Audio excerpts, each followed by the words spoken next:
गुरुवंत सिंह गांधी, आप ही है ना? It is very difficult to follow the DIP diet in school hours, please suggest. देखिए, सबसे आसान तो मुझे लगता है डीआईपी डाइट ही खाने के लिए है।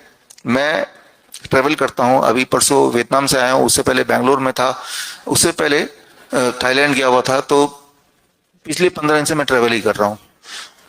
लेकिन मुझे कभी भी डीआईपी डाइट कहीं भी किसी भी सिचुएशन लेने में दिक्कत नहीं आई। जैसे मैं एयरपोर्ट से होटल तक जाता हूँ, रास्ते में फ्रूट्स खरीद लिया, कच्ची सब्जी खरीद ली, हमेशा चाकू और पीलर साथ में रखा। तो फ्रूट ब्रेकफास्ट है, 1 दर्जन केले खा लिए फॉर एग्जाम्पल। तो कहाँ टाइम लग रहा है, कहाँ दिक्कत आ रही है? इसमें तो कुछ करना ही नहीं है, सीधे खा जाना है। लंच में खीरा टमाटर और कुछ नहीं तो कम से कम 300 ग्राम खा लिया, और 300 ग्राम जो भी कुछ और मिल गया वो खा लिया। डिनर में भी यही करना है। हमेशा मैं बादाम कहीं भी जाता हूँ तो वो तो थोड़ी सी जगह में आ जाता है, हमेशा अपने साथ ही रखता हूँ। स्प्राउट्स के लिए चने वगैरह होटल में जाते ही भिगो दिया, वो अगले दिन भीग गया, उसको चबा चबा खा लिया। तो ये एक सेटिंग की बात है, राइट? सेटिंग करने की बात है। आपने कभी देखा एक शराबी किसी भी शहर में जाए, शराब का दुकान ढूंढ ही लेता है वो, है कि नहीं?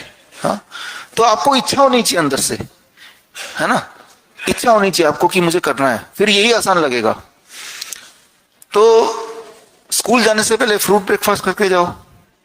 लंच में आप टमाटर खीरा 2 प्लेट 2 टिफिन लो, एक में आप बिना काटे बिना छीले ककड़ी टमाटर खीरा मूली गाजर प्याज जो भी आपको, या बॉईल करके या स्टीम करके वेजिटेबल रख लो, उसको खोल के खा लो। साथ में एक चाकू भी रख लो, चम्मच तो रखते ही हैं, एक पीलर रख लो। वो हमारी आदत का पार्ट बनना पड़ेगा, right? We have to make it a part of a habit.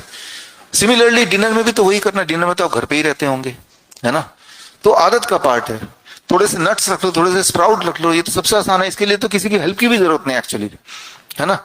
तो सिर्फ खाना है, लेकिन आदत नहीं है आपकी, तो आदत बनना पड़ेगा। जिस तरह से आपने इंसुलिन की आदत डाली ही है, जहां भी जाते हैं इंसुलिन लेके जाते ही हैं, फ्रिज ढूंढ के उसके अंदर डालते ही हैं, एंड टाइम पे याद करके कितना शुगर है वो चेक करने के लिए भी ग्लूकोमीटर लेके जाते ही हैं।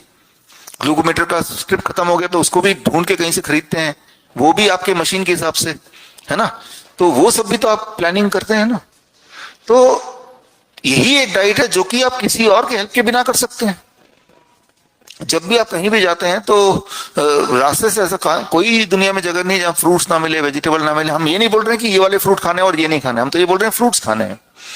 जिस भी शहर में गए, जिस भी देश में गए, जो भी फ्रूट्स हैं और जो आपको पसंद हो, जो आपको मिल जाए वो ले लो। मीठे से मीठा फल खाओ। तो जब आप इसको करेंगे तो ये आसान लगेगा, और आसान इसलिए लगेगा जब ये करेंगे तो इंसुलिन नहीं लेना पड़ेगा, वो वाले पैसे बच गए, वो वाला मैनेजमेंट बच गया, है ना? और जो इंसुलिन लेने से ऐसा नहीं कि काम बन गया, इंसुलिन के साइड इफेक्ट्स उसको झेलना पड़ता है, उस साइड इफेक्ट को बचने के लिए फिर और दवाइयां लेनी पड़ती हैं, तो उन सबसे बच जाएंगे। तो ये करने वाली बात है, प्रायोरिटी वाली बात है। अगर प्रायोरिटी दे देंगे तो मुझे लगता है कि आसान है, बिकॉज मैंने देखा है लोगों को ठीक होते हुए। हुस्ना पठान, आपने एक क्वेश्चन और भी पूछा है, क्या मेरा हाइपर पैराथायराइड ठीक हो सकता है? हाँ, हो सकता है, हो जाएगा। ऑटो इम्यून डिजीज ठीक हो सकता है, इसके लिए हमने ऑलरेडी डिस्कस किया था। और मैंने आपको बताया था कि हम सब ऑटो इम्यून पेशेंट, एक्चुअली हम सब को ऑटो इम्यून होता है किसी न किसी फूड से, ज्यादातर लोगों को एनिमल प्रोटीन से। एनिमल प्रोटीन से क्यों होता है? We are an animal, right? और जब हम एनिमल खाते हैं तो उनका जो एनिमल प्रोटीन और हमारा प्रोटीन एक जैसा होता है, तो body instead of attacking that protein, body हमारे अपने प्रोटीन को अटैक करता है, अपने सेल्स को अटैक करता है, जिस called auto immune disease. Plant के सेल्स की बनावट ह्यूमन से, एनिमल से बिल्कुल ही अलग होती है। तो ऑटो इम्यून नॉर्मली ज्यादातर नहीं होता, कुछ एक चीजों को छोड़ के, गेहूं को छोड़ के। तो गेहूं आप खाना बंद कर दें।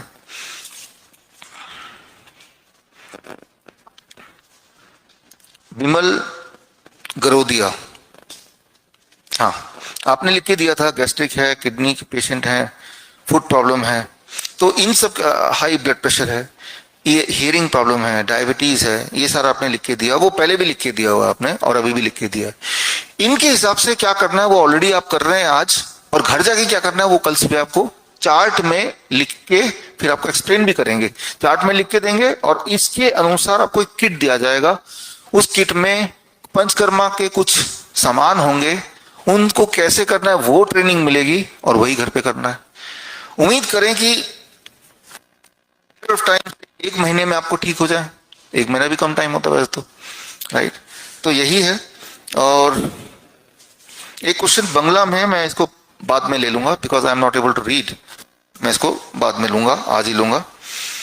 और अब बात करते हैं, कुछ सवाल आपके और भी हैं जिनके जवाब अभी आपको मिल जाएंगे। जो ये सेटिंग है, इस सेटिंग में मिल जाएगा। ये बहुत ही इंपॉर्टेंट है क्लास, क्योंकि इससे आपके बहुत सारे सवालों के जवाब मिलने वाले हैं। The circadian dining table, right. अब देखिए इसको,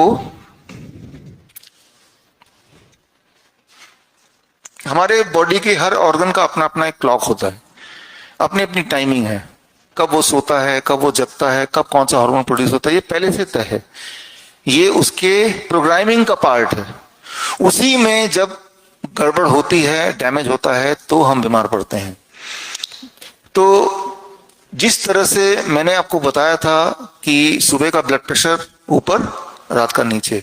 ब्लड प्रेशर कौन मेंटेन करता है? आपका हार्ट, आपका किडनी, आपका लंग, सारे लोग मिलके ब्लड प्रेशर कितना होना चाहिए at any point of time वो डिसाइड करते हैं। फॉर एग्जाम्पल, मैं यहाँ पे खड़ा हूं, अचानक अगर यहाँ पे मुझे सांप दिख जाए तो क्या होगा? एकदम से झटका, डर के, अलर्ट होके अपने आप को बचाव में, उस वक्त अगर कोई मेरा ब्लड प्रेशर चेक करेगा, it will be very high, है ना। तो वो क्या मैं ब्लड प्रेशर का पेशेंट बन गया पल भर के लिए? नहीं। उस वक्त हाई ब्लड प्रेशर बॉडी में आता है ताकि उस प्रेशर को यूज करके मैं अपना बचाव करूं। इसे कहते हैं फाइट और फ्लाइट सिंड्रोम। जैसे जंगल में हुआ करता था जब हम आदि मानव के टाइम पे, एक जीब्रा जैसे उसके कान में कुछ खुसुर खुसुर आसपास है, एकदम से उसका हार्ट बीट बढ़ जाएगा, उसका पल्स रेट बढ़ जाएगा, मतलब उसके बॉडी में जान आएगी भागने की या लड़ने की। फाइट और फ्लाइट सिंड्रोम। तो यानी कि ये जो ब्लड प्रेशर डिसाइड हुआ, ये डिपेंडिंग ऑन कि उस वक्त का सराउंडिंग क्या है। जिस तरह से आप जैसे ही डॉक्टर के पास जाते हैं, डॉक्टर बोलता है अभी ब्लड प्रेशर चेक करता हूं, डॉक्टर देखते ही सुनते ही आपका ब्लड प्रेशर उसी वक्त बढ़ जाता है जब डॉक्टर ब्लड प्रेशर चेक करने की बात करता है। इसे कहते हैं व्हाइट कोट सिंड्रोम। अरे आपका तो ब्लड प्रेशर बढ़ा हुआ है, अरे आप ही की वजह से तो बढ़ा हुआ है। फिर जब आप घर आ जाएंगे तो ब्लड प्रेशर फिर नॉर्मल हो जाएगा। 70% लोगों का ब्लड प्रेशर तब बढ़ता है जब डॉक्टर उसको चेक करता है, राइट। तो वो हॉस्पिटल सेटिंग में चेक ना करके घर पे आप आराम से जब बैठे तब चेक कीजिए, तो वो रियल ब्लड प्रेशर है, राइट।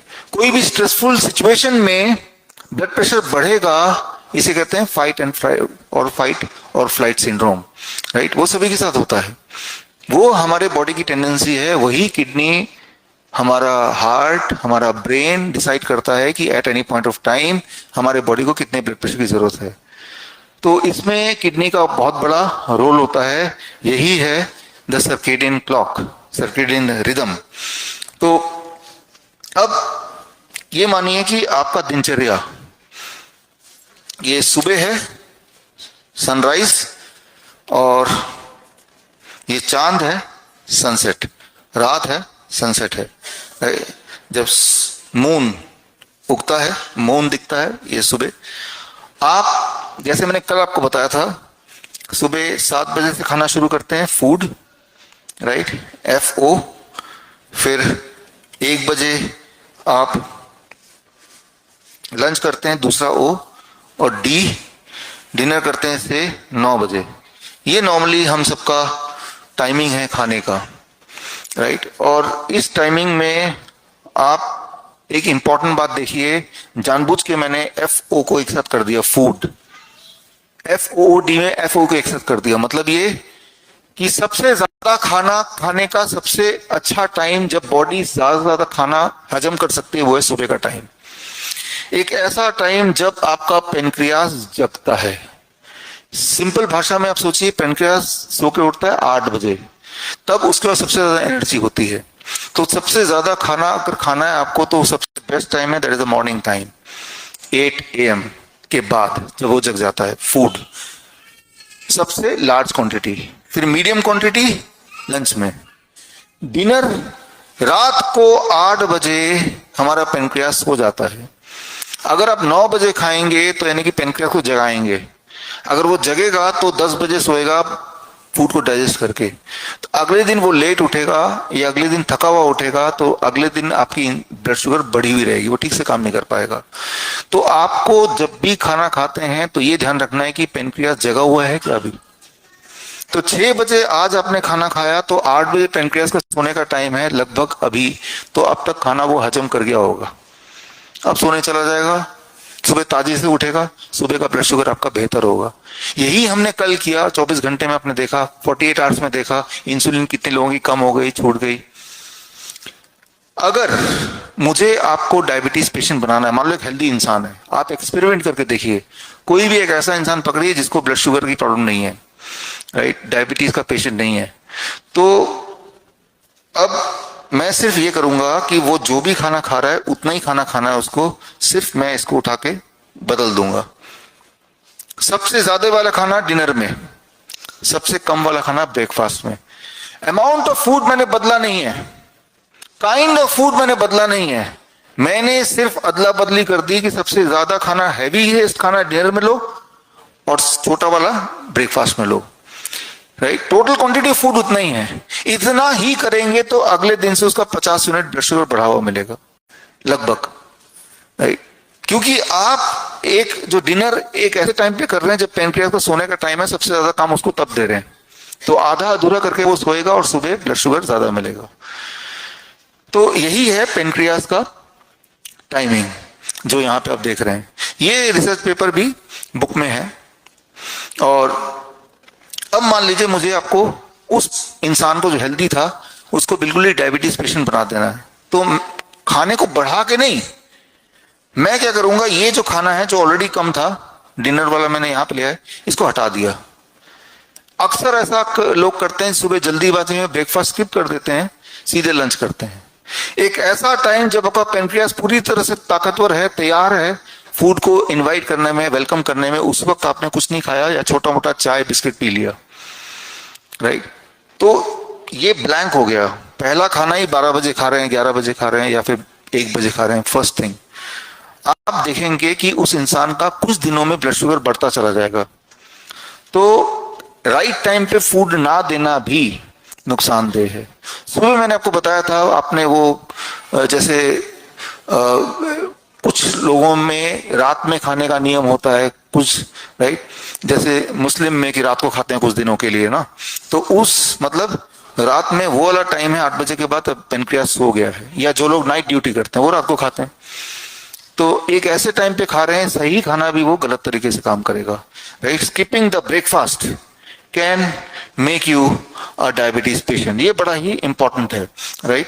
ब्रेकफास्ट को स्किप कर दिया, अमाउंट ऑफ फूड बल्कि कम हो गया, या अमाउंट ऑफ स्किप करके उसको कहीं बीच में डाल दिया, blood sugar will keep rising. अब मान लीजिए मुझे आपको और ज्यादा डायबिटीज पेशेंट बनाना है, तो मैं क्या करूंगा, यही टोटल अमाउंट ऑफ फूड है, इसको और फैला दूंगा, 6 बजे कर दिया, इसको 12 बजे कर दिया, अमाउंट ऑफ फूड नहीं बदला मैंने, राइट, सिर्फ उसको एक्सपैंड कर दिया। जितना इसको फैलाएंगे उतनी बीमारियां बढ़ती जाएंगी, जितना इसको पास कर देंगे उतनी बीमारियां घटती जाएंगी, बहुत ही सिंपल है। अब अगर आपको ऐसा करना है, मान लो आपको कोई दुश्मन है और आप उसे बीमार करना चाहते हैं, उसको रात के 12 बजे उठाइए, 1 बजे उठाइए, भाई एक लड्डू खा लो, उसे लगेगा देखो कितना देखभाल कर रहा है वो। तो गलत टाइम पे सही चीज भी गलत काम करेगा।